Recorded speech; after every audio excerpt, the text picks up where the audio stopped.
Hello dear students, UP board के कक्षा 12 के अर्थशास्त्र के बच्चों का इस मेरे चैनल पे स्वागत है। चलिए आज आपको मैं अर्थशास्त्र में बताता हूँ राष्ट्रीय आय की चैप्टर का अगला भाग। इसमें इन टॉपिक पर जो है मैं चर्चा करूंगा। पहला तो ये बाजार मूल्य पर शुद्ध राष्ट्रीय उत्पाद क्या होता है। बाजार मूल्य पर शुद्ध राष्ट्रीय उत्पाद की गणना हम कैसे करते हैं और साधन लागत पर शुद्ध राष्ट्रीय उत्पाद क्या होती है, इसकी परिभाषा क्या होती है, इन सब के बारे में इस वीडियो में जानना है। तो चलिए देखते हैं। मैं सुबेदार। यदि आप मेरे चैनल पे नए हैं तो मेरे चैनल को सब्सक्राइब कीजिए, लाइक कीजिए और अपने फ्रेंड्स को शेयर कीजिए। तो चलिए देखते हैं इस वीडियो में नया क्या है। साधन लागत पर शुद्ध। अब ये देखिए साधन लागत, अभी तक तो हम लोग बाजार कीमत पर हम लोग राष्ट्रीय आय या सकल घरेलू उत्पाद की बात कर रहे थे। अब हम लोग साधन लागत पर शुद्ध राष्ट्रीय आय की बात हम करेंगे। ये साधन लागत क्या है? देखो, उत्पादन के साधन कौन कौन होते हैं? भूमि, पूंजी और क्या होता है? श्रम। ये होता है ना। तो जो उत्पादन में सहयोग करता है, जैसे किसान जमीन अपनी देता है तो उसको हम लगान देते हैं, तो उसको हम पैसा देते हैं। तो अगर पूरे देश के अंदर साधनों पर जो हम पैसा हम खर्च करते हैं उनको सबको पूरे देश में एक वित्तीय वर्ष में अगर जोड़ दिया जाए तो उसको हम साधन लागत कहेंगे। तो राष्ट्रीय आय को हम साधन लागत के भी आधार पर निकालते हैं। ये दूसरा कॉन्सेप्ट है, इसको अच्छे ढंग से आप समझोगे। साधन लागत पर हम कैसे सकल घरेलू उत्पाद निकालेंगे, साधन लागत पर कैसे जो है राष्ट्रीय उत्पाद निकालेंगे, साधन लागत पर शुद्ध राष्ट्रीय उत्पाद कैसे निकालेंगे, ये सब चीजें इसमें अब आपको सीखना है। तो अब जरा इसमें देखो, अब साधन लागत पर ये बोल रहा है कि बाजार मूल्यों पर शुद्ध राष्ट्रीय उत्पाद में से, ध्यान देना कि वो ये ट्रिक बता रहा है, इस ट्रिक को समझेंगे।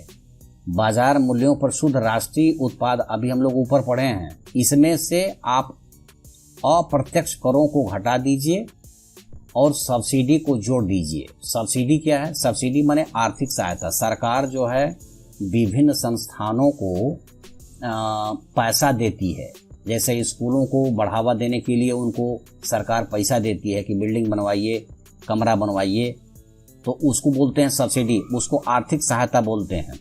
बिजली, जो गरीब आदमी है, गरीब आदमी को सस्ता बिजली देने के लिए उनको छूट देती है, तो उसको हम सब्सिडी बोलते हैं, है ना। गरीब आदमी को अनाज के लिए जो आधार कार्ड पे जो अनाज मिल रहा है उसको हम सब्सिडी बोलते हैं, यानी कम दाम पर जो है उनको अनाज उपलब्ध कराती है सरकार। तो बाजार मूल्य पे नहीं, बाजार मूल्य से भी कम कीमत पर जो है गरीबों को अनाज उपलब्ध कराती है, जिसको हम सब्सिडी कहते हैं, यानी आर्थिक सहायता कहते हैं।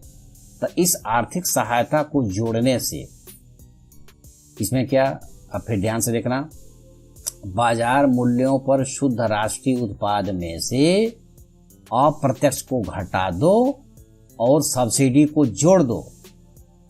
इसके परिणाम स्वरूप जो धनराशि प्राप्त होगी वही साधन लागत पर शुद्ध राष्ट्रीय उत्पाद कहलाएगी।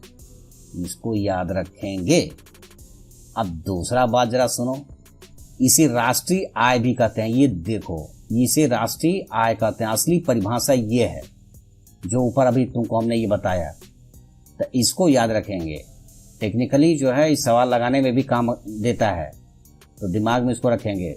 अब दूसरे शब्दों में क्या बोल रहा है? किसी देश में वर्ष के अंतर्गत उत्पादित सभी वस्तुओं और सेवाओं की लागत या उत्पादन के सभी साधनों का भुगतान करने के बाद विदेशों से प्राप्त शुद्ध आय को जोड़ने से जो धनराशि प्राप्त होती है उसे साधन लागत पर शुद्ध राष्ट्रीय आय कहा जाता है। ये देख रहे एकदम साफ साफ लिखा हुआ है, दिमाग में बात आ रही है ना? हाँ, तो इसको आपको कॉन्सेप्ट दिमाग में बैठाना है और इसको याद भी रखना है, तभी जा करके आप आगे की बात समझ पाओगे। तो यहाँ नीचे वाली लाइन में जरा देखो, ये कह रहा है साधन लागत पर। साधन लागत को अंग्रेजी में FC लिखते हैं। इधर तभी देखो ये लिखा है F और C, ये लिखा है। ये इसको बोलते हैं कारक लागत, या साधन लागत कहो या कारक लागत कहो, बात एक ही है। कारक लागत माने मजदूरों को दिया गया मजदूरी पूरे देश के अंदर, ये ध्यान रहे, देश की बात कर रहे हो, गांव की बात नहीं कर रहा है। हाँ, ये दिमाग में रहे। पूरे देश में जितने मजदूरों को दिया गया मजदूरी है सबको जोड़ दो, या पूंजी पे जो ये भूमि पर जो लगान लगती है सभी लगान को जोड़ दिया जाए, तो इन सभी ये साधन लागत कहलाते हैं, है ना।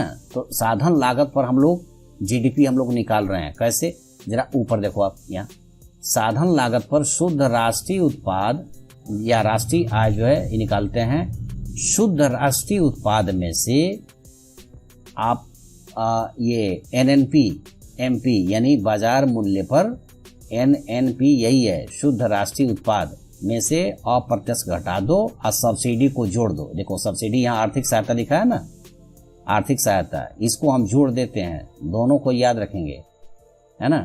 तो इन दोनों अप्रत्यक्ष कर को घटा देंगे, जो जनता जो सरकार को टैक्स देती है इसको घटा देंगे, और सब्सिडी जो सरकार जो अनुदान देती है संस्थानों को उनको जोड़ देंगे। तो जो परिणाम प्राप्त होगा उसको हम साधन लागत पर शुद्ध राष्ट्रीय उत्पाद कहेंगे। ठीक है, अब यहाँ पर वही बात अंग्रेजी में लिखा है, एनएनपी साधन लागत। एनएनपी का मतलब नेट नेशनल प्रोडक्ट यानी शुद्ध राष्ट्रीय उत्पाद। साधन लागत पर क्या होगा, एनएनपी बाजार मूल्य में से शुद्ध अप्रत्यक्ष कर।